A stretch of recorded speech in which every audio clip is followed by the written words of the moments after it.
Hello, friends, and welcome back to r/IDontWorkHereLady.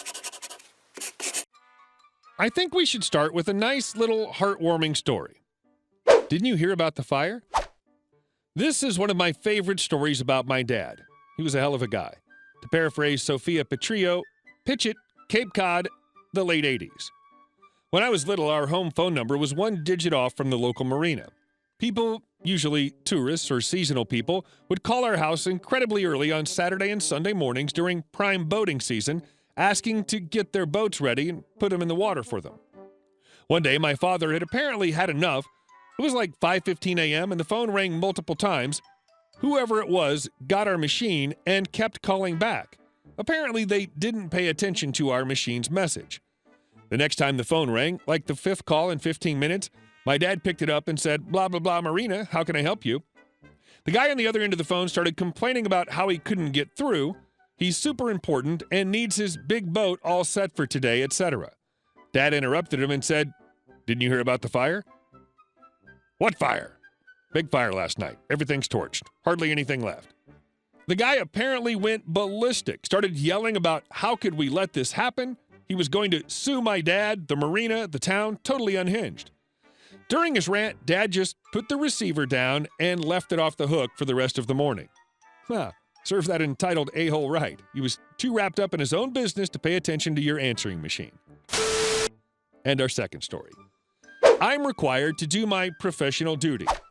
A little background.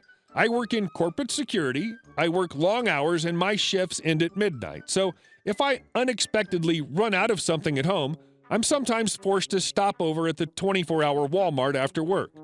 Of course, I'm going to be wearing my uniform, which is actually a blazer, slacks, white shirt, and a tie, with my company name and security modestly embroidered on the breast pocket of the blazer, along with my name tag. Very professional looking. I do not resemble a mall cop or the typical security you'd see in a big box store. Now, people do sometimes mistake me for an employee at various places when I shop in uniform, but I've gotten nothing more than a "where's the bathroom" or "could you help me reach something" until this situation. So one day I realized I was almost out of dog food.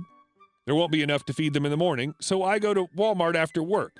I walk in at about 12:45 on a weekday. The place is near deserted. As I make my way to the pet food, I notice a pack of obnoxious, possibly drunk teenagers goofing around in the toy section. Typical yelling, throwing around Nerf balls, running up and down the aisles, etc. Annoying, but nothing destructive or dangerous going on, so I ignore them and go about my shopping. I've selected my giant bag of dog food, placed it in my cart, and I'm browsing the treats and toys when I feel a firm tap on my shoulder. I turn around to see a very old, very PO'd man standing there scowling at me. Me is me, OM is old man. Me. Yes. OM. Are you going to do something? Me. About what exactly? Oh, you think it's okay to let a bunch of stupid kids treat this place like a playground? Oh, I don't work here. Sorry, can't help you with that. What do you mean you don't work here? You're wearing a suit and the jacket says you're security. Since when do Walmart employees wear suits? I'm a customer and I'm shopping. See? I point to my cart. Doesn't matter, you're security. You're supposed to be trained to deal with situations like this. It's your professional duty to do something about those kids before they hurt someone. I don't work here. I'm a security officer, not a cop. I'm under no obligation to help this store with their security issues. I could actually get into legal trouble if I tried and anything went wrong. This store employs their own security. If you find kids tossing a rubber ball around so terrifying, go up front and complain to an employee, not me. He then squinted at my name tag and company name on my blazer. I'm going to get in touch with security company and let them know about this. Gorilla 1969, you should be fired. And I hope you are after this. That's wonderful. Knock yourself out, sir. And you're rude, too. I'm off the clock and off site. This is my own personal time. So enjoy the real me, old man. So to recap, security officers apparently double as stealth boy/Girl Scouts or ninjas or something and must be prepared to do their duty at all times, in all situations, on any property, and for no pay. And our third story. Just because I speak Russian doesn't mean I work here. I speak Russian fluently because my whole family moved to the USA from the Soviet Union in 1991, with the exception of my maternal grandparents who moved here in 1993. But that's neither here nor there. I went to a store which sold Russian food to pick up some stuff from my grandmother.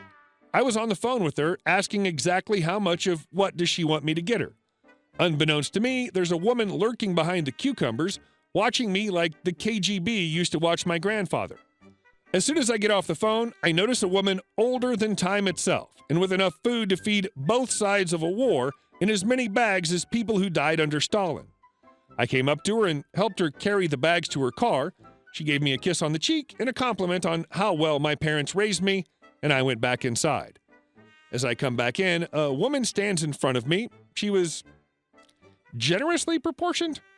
She had by her side 4 boxes of vodka. Like, I crap you not.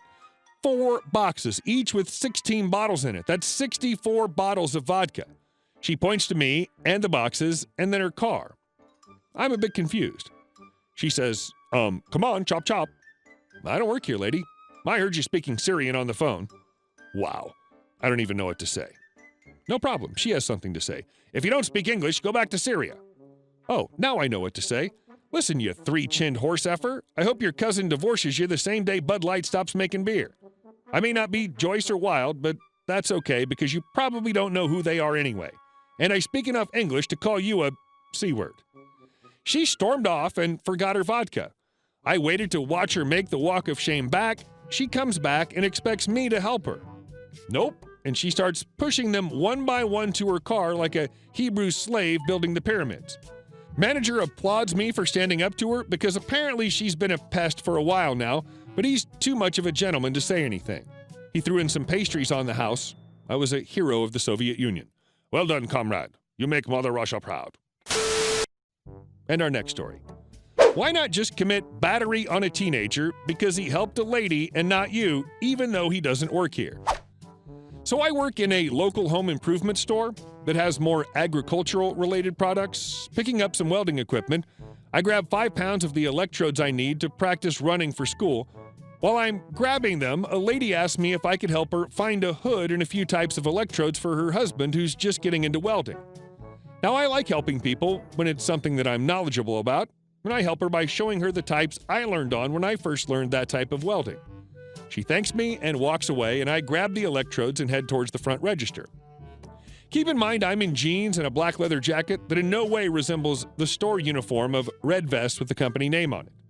This lady pulls on the sleeve of my jacket as I walk by. She didn't tug lightly either. I don't like being touched by people who don't know me, just like any person, retail worker or not. So I turn on my heels and am about ready to confront the person who just forcefully grabbed my brand new leather jacket. It's an older lady who immediately looks like she has a stick up her butt. She asked me if I know if they have any trailer hitches in the back. I told her I don't work here, and she says something like, well, you just helped that lady get some things in the other aisle.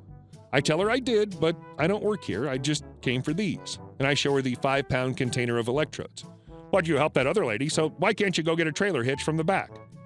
This lady says this as her brain short circuits. She then tries to grab me again, and I step away as she starts to come unglued. She says something like, get back here, you SOB, and when is it okay to help one customer and blow off another? As I walk toward the registers. I immediately turn and ask, when is it okay to commit battery on a minor just because he doesn't work at a store? There's never a line in the front, so I immediately tell the guy at the register what happened. In a matter of seconds after I stop talking to him, she marches over, red in the face, then goes to him and tells him how much of a horrible employee I am and how I need to be fired.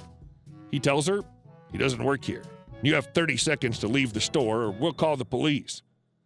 At this point, it finally clicks in her head that she effed up and sighed loudly and left without another word. The guy at the register was very apologetic and offered to cover the charge of the electrodes, about $30 including tax, which I declined and paid for. No matter how many of these stories I read, it continues to blow my mind how many people just go around grabbing a hold of strangers. And our next story. No, I don't work here. I live here. I've always found it a little funny and wanted to share. A few years back, I moved in with my parents while attending school. They'd just purchased an old brownstone near a high crime area of the city. This neighborhood had a lot of these big old houses, and many of them had been converted into apartments. On this day, we had some workers doing repairs, so the front door was unlocked. I was in the kitchen having a little breakfast when I heard a woman's voice from the foyer. We'll have me be me, and she can be her. Her, hello, anyone here? Me. Hello, can I help you with something? Her, yes, are there any apartments available to rent here? Me, no, I'm sorry, but there are no apartments here. This isn't an apartment building, it's a house. Her, looking skeptical, are you certain? I saw those men going in and out the door. Me, yes, I'm sure. This is a single-family home. My parents own this house. I live here. Those men are workers fixing the chimneys. Her, oh, well, it's very nice here. Do you know anywhere that's renting apartments? We had a short, polite conversation about the house and the neighborhood. The fact that she had walked into a stranger's house uninvited without knocking never came up. Are you Canadian? You are now. Hey guys, thank you all for watching the video to the end, and I'll see you in the next one.